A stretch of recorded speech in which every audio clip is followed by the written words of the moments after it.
Have you ever wondered what it would be like to see the world for the very first time? To truly see the person you're about to promise forever to? That's the question hanging in the air this evening. This isn't just another wedding. It's a testament to love's extraordinary power. Meet Scott, a gifted music teacher. His life was a symphony of sounds and emotions. He's waited for this day to come, the day he marries Tina. But Scott's world isn't quite like ours. For the past year, it's been veiled in darkness, a consequence of a sudden, tragic accident. Imagine the weight of not knowing what she looks like. James, his steadfast best friend, offers a reassuring word, a brotherly nudge. But beneath Scott's nervous laugh, there's a quiet ache. He can feel the beauty of the day, the love radiating from his friends and family, but he can't see it. Let's rewind back to that fateful autumn morning. Scott, a creature of habit, was on his way to his favorite cafe. The air, crisp and filled with the promise of change, was the perfect canvas for the start of something extraordinary. As the aroma of fresh coffee fills the air, he anticipates a new day. Then she appeared, not with a fanfare, not with trumpets blaring, but with a quiet grace that stole his breath. A woman with hair that danced in the breeze, a dress that seemed to whisper secrets with every step. He never saw her face again, but it was something about her free spirit that he admired. Little did he know, their paths were about to intertwine in a way he never could have imagined. Fate, as it often does, had other plans. One moment, the world was vibrant and full of possibility. The next, it was consumed by a deafening screech, a blinding flash, and then nothing. Darkness. He awoke to a world silenced, swallowed by an impenetrable blackness. Imagine the terror of blinking, of straining your eyes, only to be met with an unending void. The doctors spoke of damaged cortexes and uncertain futures. He felt his world crumbling around him. But even in the deepest darkness, a single spark can ignite. Her name was Tina. A voice, soft and melodic, entered his world. A stranger, she said. A witness to his accident. Tina became his eyes, painting vivid pictures with her words. She read to him, played him music, and filled his days with laughter and unwavering hope. Slowly, tentatively, friendship blossomed into something deeper. He fell in love with her soul, with her unwavering spirit, with the way she made him feel seen, even when he couldn't see himself. He couldn't imagine a better world than the one he shares with Tina. He knew he wanted to spend the rest of his life with her. After months of medical appointments, Scott finally found the strength to ask for her hand in marriage. He decided to take Tina back to where they shared their first kiss. He gets down on one knee, pulls out the ring, and asks, "Tina, will you marry me?" Tina, completely overwhelmed, can only whisper the words, "Yes," 1,000 times yes. Months pass while they plan their special day. And now here he stands at the altar. The music begins, the air thick with anticipation. He can feel her presence, the warmth radiating from her, but still darkness. But then a flicker, a spark. Something is changing. Shapes begin to form. Colors emerge from the void. It's like a miracle unfolding before our very eyes. And then he sees her, walking towards him, bathed in the golden light of the setting sun. It's Tina, more beautiful than he could have ever imagined. He sees the tears in her eyes, the radiant smile that lights up her face. He sees her, not just as the woman who saved him from darkness, but as the woman he's destined to share his life with. Their love had worked miracles. He knows it's Tina. He smiles, overwhelmed with joy. He takes her hand, and together they say their vows, promising to love and cherish each other, in sickness and in health, for all eternity. And as they kiss, surrounded by the love and support of their friends and family, everyone in attendance knows they have witnessed something truly extraordinary. They have seen the transformative power of love, the miracle of second chances, and the beauty of seeing the world and each other for the very first time. Scott's doctors were astonished, calling it a rare and remarkable case. The true explanation wasn't hard to find. His love for Tina had cured his blindness. Now, Scott and Tina are living their best lives. The night was electric. The kind of energy that comes only when love triumphs over adversity. Scott, his vision still a bit hazy around the edges, couldn't take his eyes off Tina. He was seeing everything for the first time. The crinkles around her eyes when she laughed, the way the candlelight danced in her hair, the sheer joy radiating from her soul. Even James, his usually unflappable best friend, was a mess of happy tears. "Dude," he said, clapping Scott on the back, "I always knew you were a romantic, but this is straight out of a movie. You're a lucky guy, man." Scott just grinned. Lucky didn't even begin to cover it. Tina, meanwhile, was being mobbed by her kindergarten class, the flower girls and ring bearers, a gaggle of miniature humans buzzing with excitement. They were her heart and soul, these little ones, and seeing them share in her joy made the day even more special. Mrs. Davis, the kindergarten teacher, approaches Tina and smiles. "I never knew a love like this existed." Later, as the music softened and the crowd thinned, Scott and Tina found a quiet corner, a secluded balcony overlooking the garden. The stars, a million tiny diamonds scattered across a velvet cloth, seemed to wink at them. "You know," Scott said softly, tracing the lines of Tina's hand, "for a long time, I thought losing my sight was the worst thing that could have happened to me. It was the biggest fear of my life. But now I see it was the best. It brought me to you." Tina squeezed his hand. "And it brought me to you." Who would have thought that the mysterious man at the cafe and the brave patient at the hospital were the same person? She paused, a thoughtful expression on her face. "But you know, Scott, there's something I haven't told you. Something I've been holding back." Scott raised an eyebrow, concern flickering in his eyes. She took a deep breath. "Remember when you were in the hospital, and the doctors said there was a chance your vision could return, but it was all dependent on brain activity? That they would start treatment to reduce brain swelling, rehabilitation sessions to stimulate brain activity."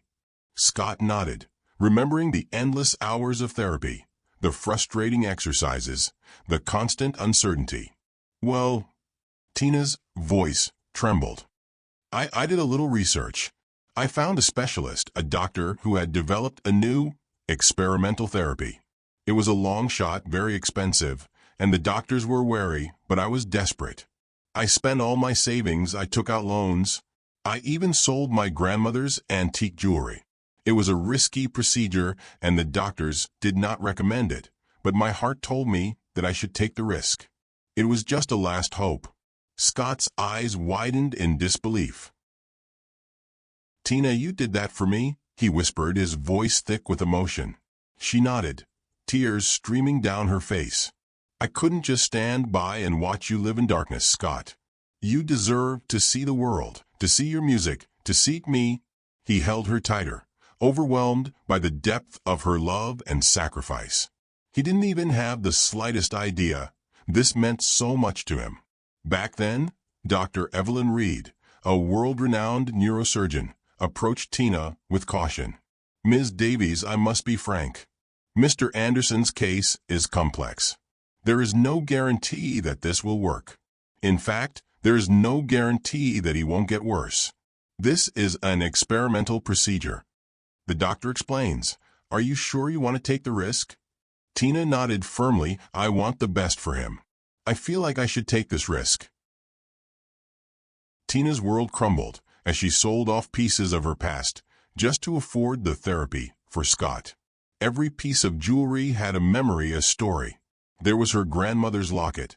There was a diamond bracelet from her mom, and it broke her heart to sell them.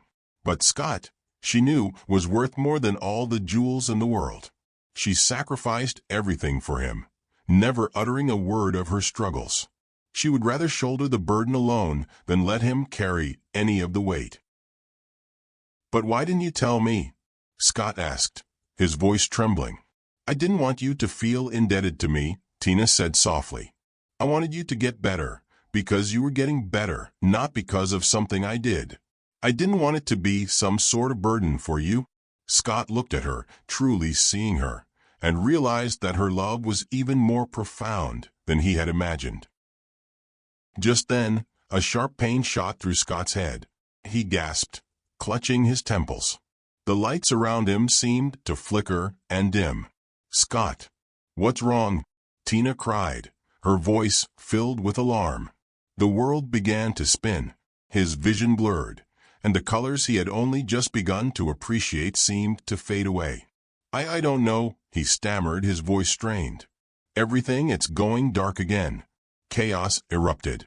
Guests gasped, and James, ever the reliable friend, yelled for someone to call a doctor. Tina, her face pale with fear, held Scott tightly, whispering words of comfort and reassurance. But Scott didn't hear her. He slipped into unconsciousness, the darkness consuming him once more. The joy of the wedding night had been shattered, replaced by a terrifying uncertainty. The next few days were a blur of hospital tests, worried doctors, and whispered prayers. Scott was unresponsive, his condition baffling the medical team. They ran every test imaginable, but they couldn't pinpoint the cause of his sudden relapse. Dr. Evelyn Reed appears, examining the tests and asking about the recent experimental therapy procedure. Finally, Dr. Reed, her face etched with concern, approached Tina. Ms. Davies, she said gently, we've run all the tests. It appears that Mr. Anderson's brain is experiencing a rare reaction to the experimental therapy he received. The procedure was successful at first. He regained his sight, however. In the long term, it can result in increased intracranial pressure. This means that his brain's swelling returned. His vision may not return, I am afraid. The risks were clearly explained. To relieve the swelling and pressure, we need to perform another surgery. And if we do not perform the surgery immediately, there is a good chance he will never wake up again. Tina's world crumbled. She was faced with an impossible choice: authorize another risky surgery, knowing it could save his life, but also potentially leave him blind forever, or do nothing and watch him slip away. But what are the chances, she stammered, her voice barely a whisper. What are the chances he'll regain his sight again? Dr. Reed sighed. Ms. Davies, I can't give you any guarantees. The surgery is necessary to save his life, but the impact on his vision, it's impossible to say. Tina was paralyzed by fear and uncertainty. She felt responsible, as if her actions had brought this upon him. If she hadn't pushed for the experimental therapy, he would still be blind, but he wouldn't be fighting for his life. James consoles her, reminding her that she acted out of love and that Scott would want her to make the decision that would save his life. With a heavy heart, Tina made her decision. She authorized the surgery. Before they wheeled him away, she sat by his bedside, holding his hand, whispering words of love and encouragement. Scott, she said, her voice choked with tears, I don't know what the future holds, but I promise you, I will be by your side always. Whether you can see me or not, my love for you will never fade. The surgery was long and arduous. Hours stretched into an eternity as Tina and James waited anxiously in the waiting room, their nerves frayed, their hopes hanging by a thread. Finally, Dr. Reed emerged, her face pale but her eyes filled with a glimmer of hope. The surgery was successful, she announced, her voice weary. We were able to relieve the pressure on his brain. He's stable, but it will be some time before he wakes up. Tina didn't leave his side. Days turned into weeks as she kept vigil, talking to him, reading to him, playing his favorite music. She willed him to come back, to fight his way out of the darkness once more. Then, one day, as Tina was reading aloud from his favorite book of poetry, she felt a slight twitch in his fingers. Her heart leaped with hope. Scott, she whispered, her voice trembling. Can you hear me? Slowly, his eyes fluttered open. He blinked, his gaze unfocused. He looked around the room, a flicker of confusion in his expression. "Tina," he murmured, his voice weak and raspy. Tina's face lit up with joy. "I'm here, my love. I'm right here." He reached out his hand, his fingers fumbling until they found her face. He touched her gently, tracing her features with a familiar tenderness. But then his expression changed. His brow furrowed, and his eyes widened in alarm. "Tina? I can't see you," he whispered, his voice filled with terror. "It's dark again. I'm blind again." Tina's heart sank. All their hopes, all their sacrifices, had it all been for nothing? She tried to reassure him, to tell him that it would be okay, but her voice trembled with emotion. She didn't know what to say, what to do. She felt like she had failed him, that her love hadn't been enough. Just then, a small voice piped up from the doorway. "Mommy? Are you okay?" It was Lily, one of Tina's kindergarten students, who was holding her mother's hand. Scott turned his head toward the sound of the voice. "Mommy," he repeated, his voice filled with confusion. "Tina, who's Mommy?" Tina gasped. She looked at Lily, then back at Scott, then back at Lily again.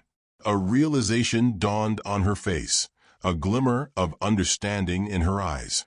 "Scott," she said softly, her voice trembling, "there's something I haven't told you. Something I've been keeping a secret." She took a deep breath. Lily is our daughter." Scott's mouth dropped open.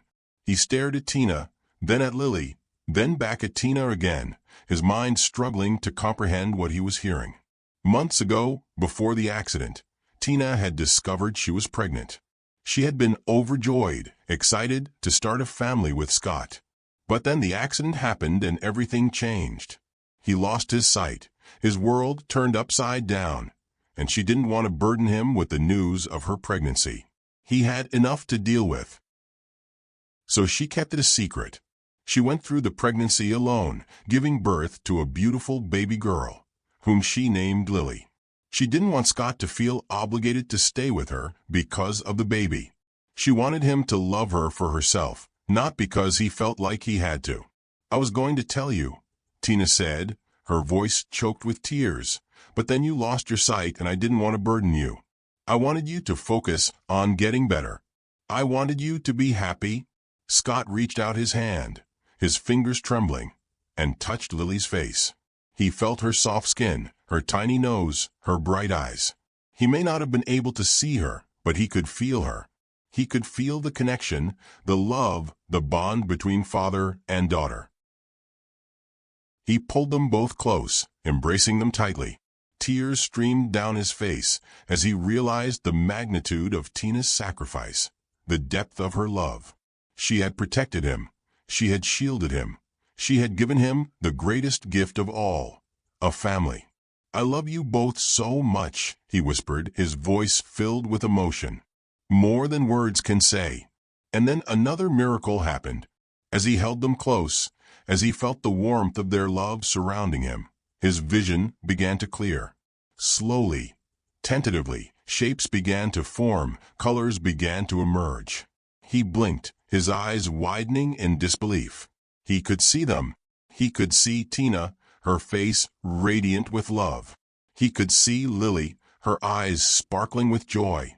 He looked at them, truly seeing them, and his heart overflowed with happiness. He had lost his sight, he had faced death, he had endured countless trials and tribulations, but he had never lost his love for Tina, and now he had gained something even more precious, a daughter. In that moment, standing there in the hospital room, surrounded by the love of his wife and daughter, Scott realized that he had been given the greatest gift of all, a second chance, a new perspective, and a family to cherish for all eternity. And so, Scott and Tina's story continued, filled with love, laughter, and the unwavering bond of a family forged in the fires of adversity. They had faced darkness and despair, but they had emerged stronger, more resilient, and more grateful for the precious gift of life. The wedding day was just the beginning. The real miracle was the family they built, the love they shared, and the unwavering belief that even in the darkest of times, hope can always find a way to shine through. It brought him to you and you to him. Scott and Tina's love for one another prevailed against all odds, to show the world the miracle that is family. Wow, what a story! I'd love to hear your thoughts. What part of Scott and Tina's journey touched you the most? Have you ever experienced a moment in your life that felt like a true miracle? Share your stories in the comments below. Let's create a space of hope and inspiration together. Don't forget to like this video and share it with someone who needs a little reminder that love conquers all. Subscribe for more amazing true stories.